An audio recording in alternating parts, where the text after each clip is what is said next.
I met Vivek when we were both working at Johnson Controls as consultants at the time.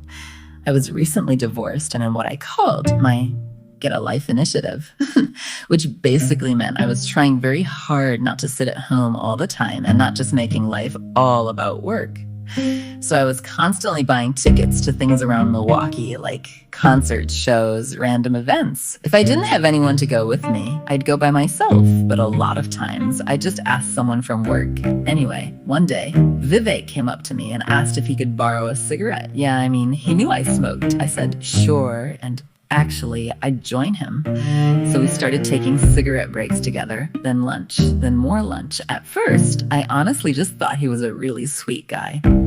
He looked much younger than he actually was. In fact, this is embarrassing now, but at one point, I remember thinking I should introduce him to my daughter because he was such a cutie pie. Turns out he was actually older than he looked. Also, not remotely her type, but still. Meanwhile, we kept having lunch together and talking all the time. Eventually, I had tickets to a magic show at the Pabst Theater in Milwaukee. I asked him if he wanted to go with me and grab dinner beforehand. To me, this was pretty normal. I mean, we were friends.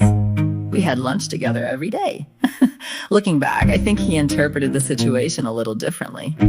Anyway, we went downtown, had dinner, went to the show, had a great time. Afterward, we wandered across the street to City News for drinks, and then somehow we ended up at the Safe House having more drinks and talking for hours. At this point, we were both getting a little tipsy, so we walked outside and called a lift, and completely out of nowhere, Vivek looked at me and said very confidently, "I think I'm gonna fuck you tonight." And I just stared at him for a second, then started laughing, like genuinely laughing. I was like, oh my God, yeah, right, sure you are.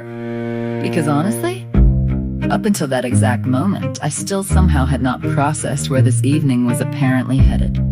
But turns out, that's what happened.